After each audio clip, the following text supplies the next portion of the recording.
Good evening, everybody. Brian Neubert here from goldenblack.com, live at the Palestra in Philadelphia, following Purdue's 76-63 win over Penn State. This is your goldenblack.com rap video. It's brought to you by our friends at the Purdue Club Hotel.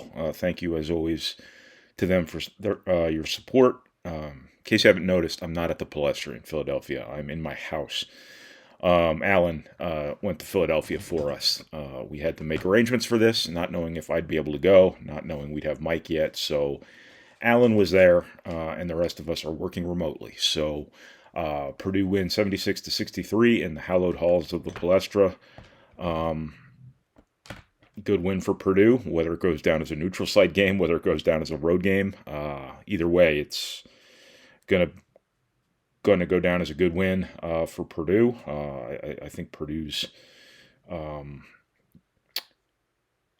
trending in a very positive direction, and I'm saying that about a team that for a couple more hours at least is ranked number one in the country. So I think their responses the last two second halves have, shown a lot of maturity, shown a lot of ability to course correct, and shown a lot of poise and things like that. And I think, those kinds of things are maybe byproducts of that Rutgers game. As I talked about right after the Rutgers game, I think there were ways that, Purdue could get better because of that game.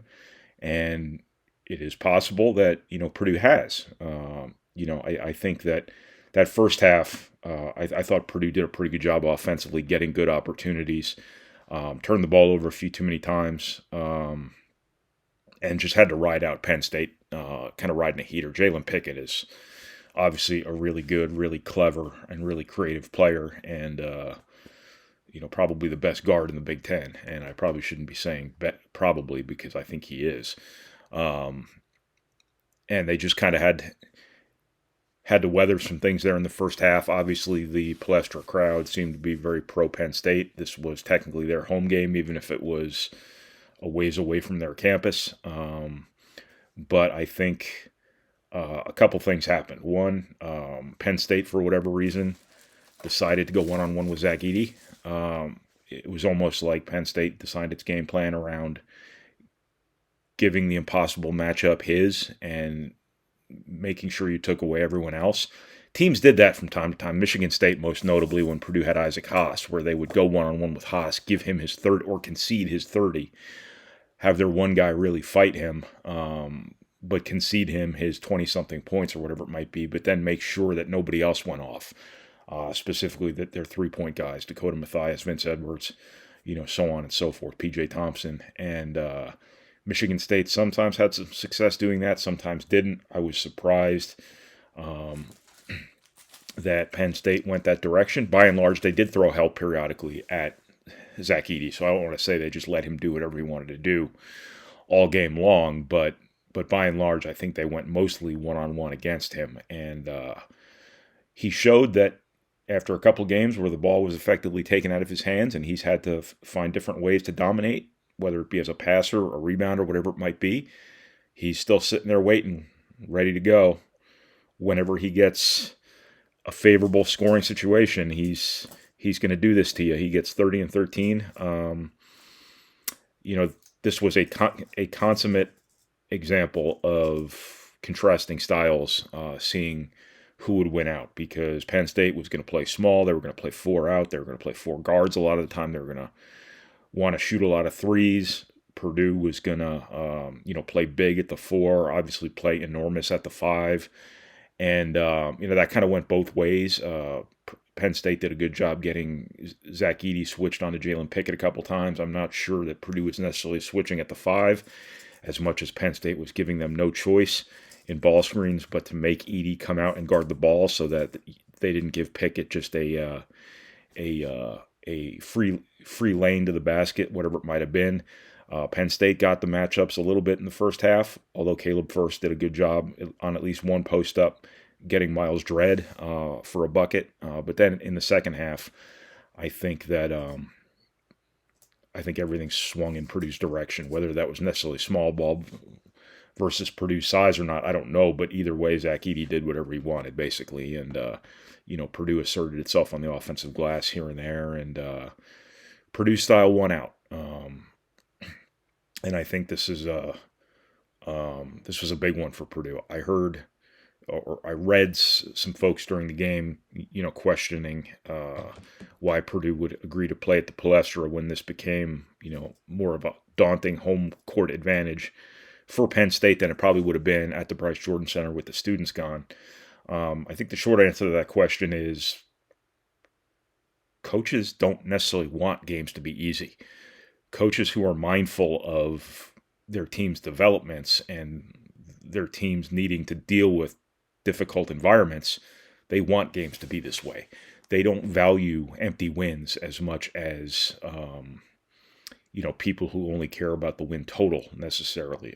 Matt Painter obviously is a basketball historian, wanted to coach in the Palestra, I'm quite certain, but at the same time, he also wanted a difficult environment for his team, even if it was a Big Ten game where every win is gold, no matter how you can get it. So that's kind of the answer to that question. I guess if that was a question, I just saw the opinion bouncing around and figured I would mention it because I have very little else to talk about because I have no notes. I didn't really write anything down during this game. It's weird watching it on television. The live stats are ahead of the television broadcast, so I have to close out the live stats during the games so that I don't find out that someone just made a huge shot based on their point total moving without me noticing. But no, I think Purdue's really kind of found something here the last two games, the last two second halves in particular, and it is directly related to the two freshman guards. Once again, after every game, I sit here and talk about Braden Smith and Fletcher Lawyer and how unfreshman-like they are, and things like that. And if there were any indications, and there were a couple, that those guys were getting ready to hit kind of a freshman wall, well, they seem after Rutgers to have just barreled right through it because the last two games Braden Smith has been outstanding, over 80 minutes of basketball in two road environments, two of his first three Big Ten road games. His first Big Ten road game against Nebraska, I don't remember how well he played there, but these last two, he was really good. So good for him. And then Fletcher Lawyer, obviously the last two second halves has been brilliant. And he's starting to make threes. And that was the last thing for him was, he's really made Purdue a better offensive team with his overall offensive skill set, with his intellect, with his savvy, with his pull-up shooting, with his passing, with his fearlessness going to the basket and breaking down defenses off handoffs and ball screens and things like that. He just needed to start making threes. Now, on his volume, he shoots a ton of three-pointers. On his volume, I don't know if it's realistic to expect him to shoot, 45 to 50%, whatever it might be. He's capable of doing that, but on the volume he's carrying for Purdue, I don't know how realistic that is. But his percentage was not lining up with his skill this season. Even with the volume he's carrying, he's a much better shooter than he's shown, and he has proven it here the last two games in particular, but also taking into account the near game winner he made against Rutgers too. He's starting to make threes, and if he starts to make threes on a consistent basis, Purdue's going to be really formidable, from an offensive perspective, provided they can continue to chip away at the turnover issue, which was a thing in the first half once again, not so much in the second half. And look what happened in the second half when they weren't turning the ball over. Purdue just has to do the best job it possibly can with that. That's not exactly a salacious take on my part to say that teams are better when they don't turn the ball over. It's like saying teams are better when they make threes. And I've been saying that a lot about Purdue here the last 36 hours too. In short, it's better to make shots as opposed to not making shots, and it's better to not turn the ball over as opposed to turning the ball over. Very basic stuff, very simple stuff.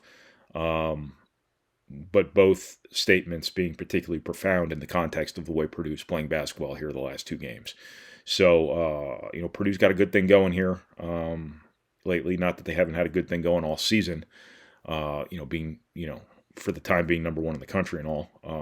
But every road win in the Big Ten takes you one step closer when you're in Purdue's position to maybe winning the league. And it's games like this that, scare you when you look at the schedule before the season because, as I always say, it's not who beats Michigan State or Michigan on Sunday afternoon on CBS who wins the Big Ten, but it's the team that doesn't lose to Nebraska on Wednesday night at 9 o'clock on BTN or on whatever that wins the Big Ten, because it's every game truly is a grind. And, for Purdue to be able to just absolutely summon its best self at halftime of this game and absolutely blow Penn State's doors off, that's not a bad Penn State team. That's a borderline NCAA tournament team, if you ask me. I don't know if they'll make it or not. They really could have used this one today, but they got plenty more opportunities on the road. You saw what they did at Illinois, albeit Illinois is turning into Chernobyl right now. But I think this will go down, as a better win than it might even look in the moment, because I think there's still a stigma around Penn State that, Penn State's always at or around the bottom of the league. I don't think that's going to be the case much longer. I think this is a team that at worst is just going to be a really tough out. And, this is a team that shoots threes really well, 38% for the season. They don't turn the ball over. They don't beat themselves. And, Purdue was really going to have to work to get this one. And Purdue absolutely positively did just that. Ross-Ade was amazing. The two freshmen were awesome. Quietly, Caleb First and Mason Gillis did some really positive things for Purdue from a grit perspective. Things like that. Caleb First made a big three. Purdue started to make shots, which is huge. I thought Ethan Morton did some really positive things from a defensive perspective and some intangible perspectives. Purdue's just got to keep going. They've got to keep working on the turnovers. They got to keep making shots. If they can do those two things and, not just completely fall apart in certain other elements of the game and keep their poise and things like that and stay healthy, the world is this team's oyster. I think they're capable of just about anything within the Big Ten. We'll see what comes after that. But I think, Purdue's got just as good a chance as anybody, if not a better chance than everybody, to at least share the championship in this cluster of a league this year where I'm not sure anybody's that much better than anyone else. So that's what I got from the Palestra here in Philadelphia, where so much basketball history unfolded. This is Brian Neubert from goldenblack.com. Thank you so much to the Premium Club Hotel for your support as always. Thank you to my TV hanging up on the wall there for providing the glow on the one side of my face that I'm sure was a highlight of this video. And I will talk to you guys again, I guess, when Purdue plays. I think it's Nebraska next weekend, right? In Mackey Arena? Yeah, so they'll play Nebraska next weekend. Unless I'm forgetting something. There might be another game in there somewhere. I have no idea. I have no notes. I haven't even held a pen yet today. I don't have access to a box score other than on my phone. My phone keeps going to sleep. Anyway, you don't need to hear all of my discombobulation here. So thank you so much, everybody. Stay tuned to the site for the rest of the night for Mike Harmon's full game report, our post-game video, my written analysis to go along with this video. I'll have my thoughts on the game later and so on and so forth. So thanks so much, everybody, for reading. Thank you for listening. Thank you for watching. In that order, and thank you for processing our materials. However it is you process our materials, and this has been a very low energy video, and I apologize for that. I promise to bring a little bit more juice to the table next time I do this. But anyway, thanks everybody.